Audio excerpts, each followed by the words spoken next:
धोबीनगर जो है बचाने के लिए कई संगठन सामने आए हैं। बदलाव फाउंडेशन जो है उनके अध्यक्ष यश गौरखेड़े हमारे साथ है, जो धोबीनगर वासियों के लिए काम करते दिखाई दे रहे हैं। यश जी, क्या बताएंगे? जो फिलहाल नोटिस उनको दिए गए हैं, 200 घरों को नोटिस है और कई घरों का ऐसा बताया गया है कि आप वहाँ पर आकर नोटिस ले लीजिए। कुल मिलाकर कई हजार लोग जो है यहाँ से प्रभावित होने वाले हैं। क्या लीगल टर्म क्या कहता है? क्या ये इनको क्या पुनर्वसन दिया जाएगा? देखिए, कैसा है कि मोमिनपुरा और जो धोबीनगर का जो पट्टा है ये 1960 के पहले से और भोंसले के समय से, शिवाजी महाराज के जो वंशज है उनके समय से वो एरिया है। और आप समझिए अभी का जो नोटिस इनको आया है उसके ऊपर डेट नहीं लिखा हुआ है कि आप ये तारीख को खाली कर दीजिए, हम लोग ये वाली कार्रवाई करेंगे। अभी आप देखिए वो कड़बी चौक से लेके तो मोमिनपुरा का जो पूरा पट्टा है वहाँ पे एक फ्लाईओवर बन रहा है। और इसके पहले मैं आपको एक केस समझाना चाहूंगा। बुट्टी बोरी में अंबेडकर नगर को कुछ दिनों पहले उद्ध्वस्त किया गया। ये बोला गया कि वहां पे ये जो जमीन है ये रेलवे के क्लेम खुलेआम कर रहे थे और उसके कलेक्टर ऑफिस बुट्टी बोरी में जो एरिया तोड़ा गया वो एरिया नगर परिषद का है। 7/12 का आप सब लोगों ने नाम सुना होगा। वो 7/12 के ऊपर लिखा है कि बुट्टी बोरी नगर परिषद की जगह है।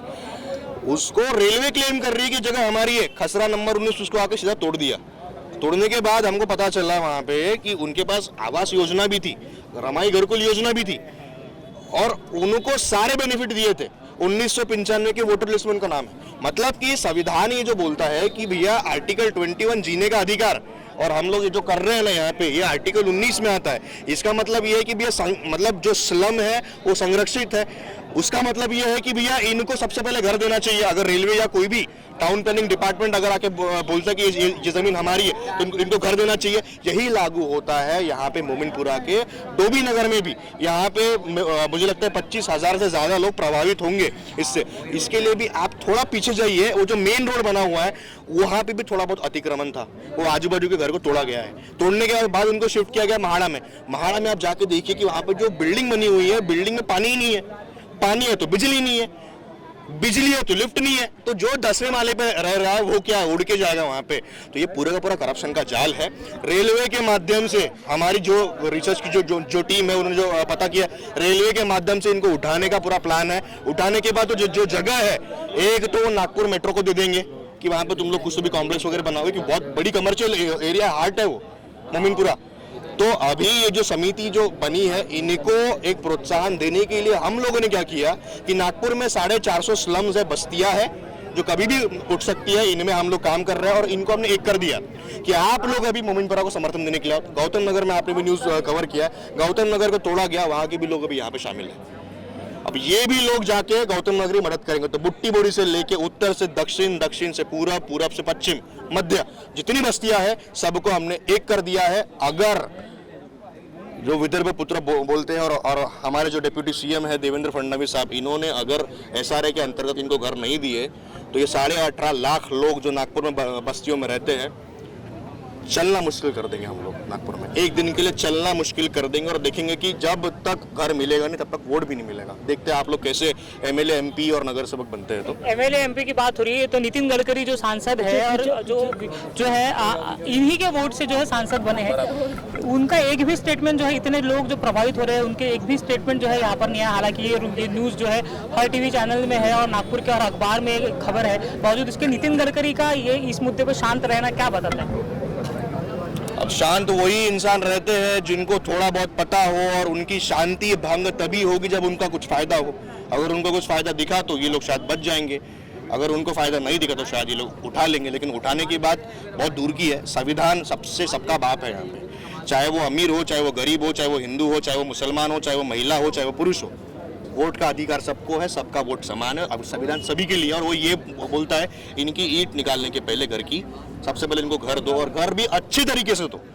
कुत्तों और जानवरों जैसे इनके हालत नहीं हो सकते। बच्चे हैं यहाँ पे खड़े, इनका भविष्य है, इनकी एग्जाम्स है अभी आने वाली। घर तोड़ने के बाद इनके ऊपर भी बहुत बड़ा परिणाम होने वाला है। तो मैं इतना ही बोलूंगा अभी आपके माध्यम से, गडकरी साहब, देवेंद्र फडणवीस जी और जितने भी लोग यहाँ से मंत्री बन के गए हैं आगे मंत्रालय में बैठे, चाहे वो राज्य हो चाहे वो सेंट्रल हो, उनकी ये व्यक्तिगत जिम्मेदारी है इनको घर देना। अगर वो नहीं देंगे तो मुझे नहीं पता कि मेरे साथ क्या होगा, लेकिन चलना नागपुर में हम लोग मुश्किल कर। एक सवाल ये भी है कि आपने जो गौतम नगर की बात की है, तो गौतम नगर में कई लोगों के घर तोड़ दिए गए, उसके पहले ताजबाग में कई जो प्रॉपर्टी तोड़ दिया गया था, उनका मुआवजा नहीं दिया गया। हालांकि उस केस में जो है ताजबाग केस में मुख्यमंत्री का नाम सामने आया था, बावजूद उसके जो है उनका पुनर्वसन नहीं हुआ है। तो अगर इनके घर टूटते हैं तो इनका पुनर्वसन होगा, इसकी क्या आपको लगता है कि श्योरिटी है?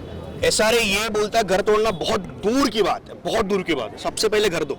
अगर घर वो तोड़ रहा है पहले, तो वो फिर अनकॉन्स्टिट्यूशनल है। कॉन्स्टिट्यूशन बनता है एक प्रोसेस से, एक प्रोसेस होती है कि भैया आप जब शादी करते हो तो आपको लड़की देखनी पड़ती है, बाद में आप रिश्ता फिक्स होता है, आप बाद में शादी करते हो। कॉन्स्टिट्यूशन भी वैसा ही है। वो क्या बोलता है कि भैया इनका घर तोड़ने के पहले सबसे पहले आपको इनको एक नया घर देना पड़ेगा। उसके भी बहुत सारे रूल्स एंड रेगुलेशंस है।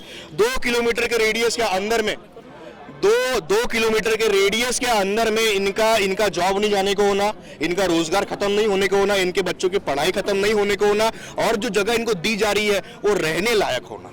ये सारी चीजें होने के बाद इनको जब वो पसंद आएगा, तब जाके ये लोग हाँ बोलेंगे, इनको एक लेटर मिलेगा और उसके बाद SRA इनको घर देगा। घर देने के बाद इनका घर तोड़ा जाएगा। अभी ऐसा होता नहीं है। अभी लोग आके सीधा तोड़ देते हैं और बोलते हैं कि तुम अभी तुम्हारा देखते बैठो, लेकिन अब ये होने नहीं देंगे। संविधान की हत्या हो रही है, मॉब लिंचिंग हो रही है। डॉक्टर बाबा साहेब आम्बेडकर ने बोला था कि संविधान सभी के लिए समान है, और हम लोग उनके बच्चे हैं, और हम लोग चाहते हैं कि सबको संविधान का अधिकार मिले, उनको अधिकार है और उनके साथ अन्याय नहीं हो। यही है, नहीं हो ये बात आप कह रहे हैं, लेकिन सवाल तो यही है कि अन्याय तो हो रहा है। आपने इसके पहले भी कई झोपड़ी देखी जो तोड़ दिया गया। मुख्यमंत्री जैसे व्यक्ति का नाम अगर किसी चीज में आ रहा है, बावजूद उसके उनको पुनर्वसन नहीं दिया जा रहा है, तो ये बड़ा सवाल हो जाता है कि कैसा चल रहा है ये देश, कैसा चल रहा है, ये लोग क्या करेंगे जो उनका घर तोड़ दिया जाएगा। अब ये कमर्शियल एक्सपर्ट भी कहीं ना कहीं उसमें है। तो क्या जो लोग ये कहते हैं, जो लोकतंत्र है, लोकतंत्र में लोगों के लिए सत्ता होनी चाहिए, लेकिन सरकार है कि सरकार जगह में बैठ गए तो तोड़ दीजिए, इस तरह से लोगों भूमिका हो गई है, तो क्या उनको भी ये समझना चाहिए कि लोकतंत्र में लोगों के लिए ही आपको काम करना चाहिए, और जो सरकार बनी है वो लोगों के लिए बनी है, ना कि आप अपना जो है प्रोजेक्ट वहां पे खड़ा कर दो। प्रोजेक्ट खड़ा भी कर दे रहे हैं तो जो लोग वहां पर खड़े हैं, जो बैठे हैं, कई सालों से बैठे हैं, क्या उन्हें पुनर्वसन नहीं कर देना चाहिए? ये सरकार या फिर ये सरकार को सोचना चाहिए, लेकिन वो सरकार सोचती नहीं है। कई सारे इंसिडेंट मुंबई में भी हुए हैं, कई सारे नागपुर में भी हुए हैं। तो ये सवाल जो है वही जस का तस बना है। जनता जो है सरकार के आगे नतमस्तक हो जाती है कि सरकार ने किया तो सब कुछ हो गया, लेकिन ये जनता ये नहीं समझती कि सरकार जो है वो जनता ने बनाया है। अगर जनता ही अगर सरकार को नहीं बनाती तो सरकार नहीं बनती। तो जनता को ही लोगों को बताना पड़ेगा, सरकार को बताना पड़ेगा जो आप सरकार में बैठे हो तो वो जनता के कारण ही है। क्या आपको लगता है कि ये मूवमेंट इस तरह नहीं जाना चाहिए? मुझे लगता है कि अभी जो सत्ता है, सत्ता से पैसा और पैसा से सत्ता, आप देखिए जितने भी MP और MLA हमने डेटा निकलवा है, 80% MLA MP जो बने हैं नागपुर के, वो किसी ना किसी परिवार के हैं और किसी ना किसी बिजनेस में बहुत पहले से मंजे हुए हैं। उनका आप जब इनकम सर्टिफिकेट पहले का निकालोगे तो आपको वो लोग दिखेंगे ऑटो वाले, आपको दिखेंगे सब्जी वाले। ये मैं व्यवसाय खराब नहीं है, लेकिन ऐसी कौन सी की लॉटरी लग गई भाई कि तुम लोग MLA और MP बनने के बाद तुम्हारी बड़ी बड़ी बिल्डिंग, ये इन्फिनिटी इतना बड़ा बन रहा है, कुकरेजा जी का है, वो ऐसे कैसे आपने विधानसभा मतलब विधान भवन के 1 किलोमीटर के रेडियस में नो ड्रोन जोन एरिया है, ड्रोन फ्री जोन एरिया है, उसको लेके आपने परमिशन दे दी है। धर्मपेट में अभी वो लोग यहाँ पे बना रहे हैं, तो ये पूरा का पूरा जाल है। ये भैया के पास पैसे है तो इसको मैं टिकट दूंगा, टिकट देने के बाद ये जीतेगा, जीतने के बाद ये वही काम करेगा। मेरा इन्वेस्टमेंट है ना इसमें, मैंने 1-2 करोड़ रुपए लगाया इसके इलेक्शन कैंपेनिंग में, तो भैया ये काम करेगा। आपको लगता है करप्शन ऐसे होता है चालू?